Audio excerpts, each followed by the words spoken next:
အားလုံးပဲမင်္ဂလာပါဒီကနေ့မျှဝေဆွေးနွေးပေးပါမယ်အကြောင်းအရာလေးကတော့ကိုယ့်ဘဝတိုးတက်ဖို့အတွက်အားထုတ်ကြိုးပမ်းနေသူတိုင်းကိုတကယ့်ကိုခွန်အားဖြစ်စေမယ့်အကြောင်းအရာလေးတစ်ခုပဲဖြစ်ပါတယ်ကျွန်တော်တို့နေ့စဉ်ဘဝမှာကိုယ်ရည်မှန်းချက်တွေအတွက်အလုပ်တွေအများကြီးစူးစမ်းလုပ်ကင်ကြပါတယ်ဒါပေမဲ့ကိုပေးဆက်လိုက်တဲ့အချိန်တွေလုံအားတွေနဲ့ထိုက်တန်တဲ့ရလက်ကိုချက်ချင်းမျက်စိရှေ့မှာမမြင်ရတဲ့အခါမျိုးတွေအများကြီးရှိတတ်တယ်မလားဒီလိုအချိန်မျိုးမှာမလုံနေတာတွေအလကားများဖြစ်နေပြီလားဆိုပြီးတန်တရားဝင်တတ်တာဟာတကယ်တော့လုံးဝတဘာဝချတဲ့အတွေ့အကြုံတစ်ခုပါကဲဒီကနေ့လေ့လာမယ့်အရင်အမြင်လေးကနေ့တစ်ဆင့်အောင်မြင်မှုရဲ့မမြင်ရတဲ့ကြီးထွားမှုအဆင့်တွေကိုလေ့လာရင်ခွန်ဟာတက်တဲ့အတူတူယူလိုက်ကြရအောင်စိတ်ထမှာအမြဲပေါ်လာတဲ့မြေဟုံးတစ်ခုကနေစလိုက်ကြအောင်အဲ့ဒါကတော့ဘာကြောင့်များဒီလောက်အပြင်းထန်စူးစမ်းနေပေမဲ့ဘာရလမှမမြင်ရတယ်လို့ခံစားနေရတာလဲဆိုတာပါပဲတကယ်ကိုအေးရေးပြခံပင်မထံပြီးအချိန်ကြီးခွန်အားတွေအများရင်းဒီမြုပ်နှံထားပေမဲ့မျက်မှောက်မှာတော့ဘာတိုးတက်မှုအရေးအယောင်မှမတွေ့ရတဲ့အခါစိတ်ပြအားငယ်သွားတတ်တာတကယ်ကိုနားလည်ပေးလို့ရပါတယ်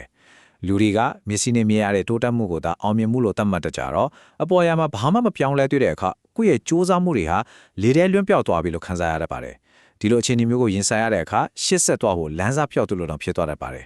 ်ကဲဒီချက်လေးကိုဒေချကြည့်အောင်မူရင်းစာသားမှာပါတဲ့တချို့နေ့တွေမှာစူးစမ်းသလောက်ရလက်မမြင်ရဘူးဆိုတဲ့စာသားလေးဟာအလွန်ကိုထိရောက်ပြီးကျွန်တော်တို့လက်တွေ့ပေါ်နဲ့ဓာတ်ကိုနီးစပ်ပါတယ်နေ့စဉ်လှုပ်ရှားရှိတာတွေကိုအကောင်းဆုံးစူးစမ်းလှုပ်ဆောင်နေပေမဲ့ချက်ချင်းအကျိုးသက်ရောက်မှုမပြတဲ့နေ့ရက်တွေဆိုတာတေချာပေါက်ရှိတတ်ပါတယ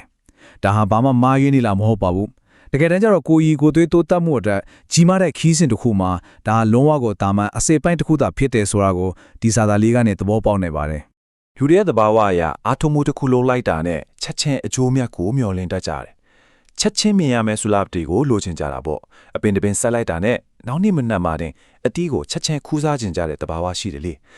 ဒါနဲ့လက်တွေ့မှာတော့လွတ်ဟာနေတဲ့ဘာမှမရှိသလိုခံစားရတဲ့ရလက်ကိုသာမြင်တွေ့ရတတ်ပါတယ်ဒီလိုကိုမျောလင်းထားတဲ့စိတ်ကူးနဲ့လက်တွေ့ဘဝရဲ့ကွာဟမှုကပဲစိတ်သက်ကြဆင်းစေတဲ့အဓိကအကြောင်းရင်းဖြစ်လာတာပါကိုလိုချင်တဲ့မြင်တာတဲ့ရလက်တွေထွက်မလာတဲ့အခါလမ်းခုလက်မှာတင်လက်လျော်အရှုံးပေးခြင်းစိတ်တွေဝင်လာတတ်ပါတယ်ဒါပေမဲ့ဒီမှာတကယ်ကိုလာပါတဲ့တဘာဝတရားရဲ့ဥပမာလေးတစ်ခုကိုတွေးကြည့်စီခြင်းတယ်မျိုးစစ်တစ်စစ်ဟာပန်းပွင့်လာဖို့အတွက်မြေကြီးအောက်မှာအချိန်ယူရတယ်တဲ့မျိုးစစ်လေးတစ်စစ်ဟာလာပါတဲ့ပန်းလေးတစ်ပွင့်ဖြစ်မလာခင်မှာအလင်းရမရှိတဲ့မြေကြီးအောက်မှာအချိန်တစ်ခုအထိတိတ်တဆိတ်နေထိုင်ရပါတယ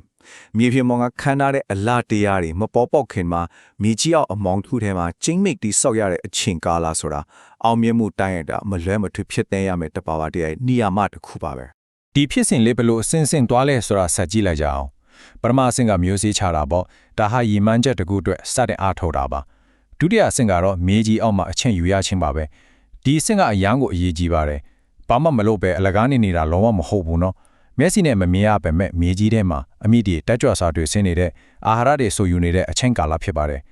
တတိယအဆင့်ပန်းပွင့်ခြင်းဆိုတဲ့အောင်မြင်မှုအတိပွင့်ကိုမရယူခင်မှာအလဲကဒီဒုတိယအဆင့်ဟာလုံးဝအဆင့်ကျော်သွားလို့မရတဲ့မရှိမဖြစ်လိုအပ်တဲ့အဆင့်တစ်ခုဖြစ်တယ်ဆိုတာဒေတာနားလည်ထားဖို့လိုပါတယ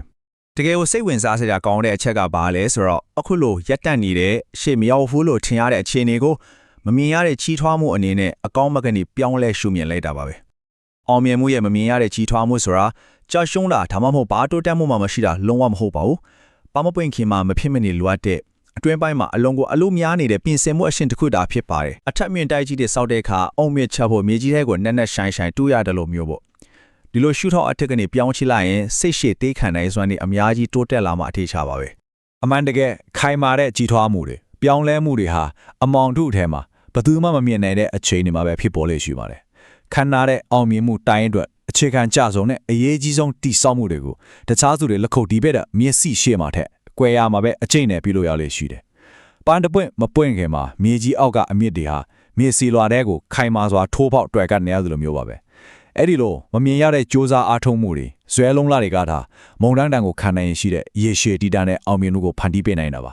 အမောင်ထုတဲ့ကနေတိတ်တဆိတ်တီဆောင်းနေတဲ့ခွန်အားတွေကတကယ်ကိုအမခန့်ပါပဲဒီနေရာမှာအင်မတန်လီးနဲ့တဲ့အမေကွန်းတစ်ခုဝင်လာနိုင်တယ်ငါဒီလောက်အချိန်တွေလောအားတွေပေးဆက်ပြီးစူးစမ်းထားတွေကရလမမြင်ရတဲ့အခါသာဝရပျောက်ဆုံးသွားပြီလားဆိုတာမျိုးပေါ့ချက်ချင်းရလမမြင်ရတဲ့အခါကိုပေးဆက်ချေတဲ့များအချင်းနှီးဖြစ်သွားပြီလားကိုသွားနေတဲ့လမ်းကြောင်းမှားနေပြီလားဆိုပြီးအကြောက်တရားတွေစိုးရင်စိတ်တွေဝင်လာတတ်ပါတယ်ဒါအလောစူးစမ်းသူတိုင်းဖြစ်တန်းရတဲ့အလွန်ကိုနားလည်ပေးလို့ရတဲ့စိတ်ပိုင်းဆိုင်ရာစိုးရင်ပူပန်မှုတစ်ခုပါပဲဒါကြောင့်မလို့အရေးကြီးဆုံးအချက်ကတော့မ မိုးရင်းစာသားရဲ့နေကောင်းချုပ်လေးမှာ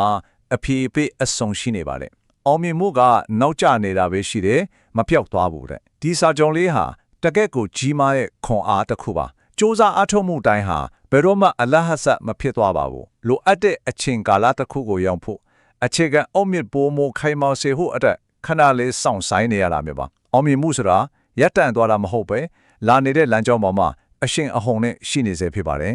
ဒီအချက်ကိုတေချာလေးနိုင်ရှင်ကြည့်လိုက်ရင်ပိုရှင်းသွားပါလိမ့်မယ်ပျောက်ဆုံးသွားတဲ့အောင်မြင်မှုလို့ထင်တာဟာကိုယ်တိုင်ကစိတ်မရှည်လို့ဖြစ်လာတဲ့အထင်မြင်လွယ်မှားမှုတစ်ခုပါပဲတကယ်လက်တွေ့မှာကနောက်ကျနေတဲ့အောင်မြင်မှုပါဆိုလိုတာကမမြင်ရတဲ့ကြီးထွားမှုဖြစ်စဉ်ပေါ့အောင်မြင်မှုဆိုတာလေထဲကိုလွင့်စင်ပျောက်ကွယ်သွားတာမဟုတ်ပဲတဘာဝတရားရဲ့လွတ်လပ်ထားတဲ့အချင်းစရာအတိုင်းအတိအကျအလုပ်လုပ်နေတဲ့ဆိုတာယုံကြည်ထားဖို့လိုပါတယ်စိုက်ထားတဲ့ပင်ကိုဆွဲလို့ပြီးကြီးမကြီးနေတိုင်းကြီးလို့မရသလိုအောင်မြင်မှုကိုလည်းသူ့အချိန်နဲ့သူကြီးထွားလာဖို့အချိန်ပေးရပါလိမ့်မယ် အခုဆိုရင်ကိုယ့်ရဲ့လက်ရှိကြုံတွေ့နေရတဲ့မျက်စိနဲ့မမြင်ရတဲ့ရုံးကန်မှုတွေကိုဘလို့ရှုထောင်အသက်ကနေမြင်နိုင်မလဲဆိုတာစဉ်းစားကြည့်စေခြင်းနဲ့ဖြစ်နေတယ်။မြေကြီးအောက်မှာအချိန်ယူပြီးခိုင်မာတဲ့အမြင့်တွေတည်ဆောက်နေတာလို့သိထားလိုက်ရင်ရှေ့ဆက်ဖို့ခက်ခဲတဲ့အချိန်ကာလတွေကိုရင်ဆိုင်ကြော်ဖြတ်ဖို့ကြီးမားတဲ့ခွန်အားသစ်တွေရလာမှသိကြပါတယ်။ဒီကြိုးပမ်းရုံးကန်နေရတဲ့အချိန်ကာလလေးဟာဘယ်တော့မှအလားထားမဖြစ်ဘူးဆိုတာကိုယုံကြည်ချက်ပြည့်ထားကြည့်စေခြင်းပါတယ်။ဒီကနေ့လေ့လာခဲ့တဲ့အကြောင်းအရာလေးတွေနဲ့ဆင်ကိုယ့်ရဲ့ဘန်းတိုင်းစီကိုယုံကြည်မှုအပြည့်နဲ့ဆက်လက်ရှောင်းလန်းနိုင်ကြပါစေ။အတူတကွလေ့လာချိရှုပေးခဲ့တဲ့အတွက်ကျေးဇူးအများကြီးတင်ပါတယ်။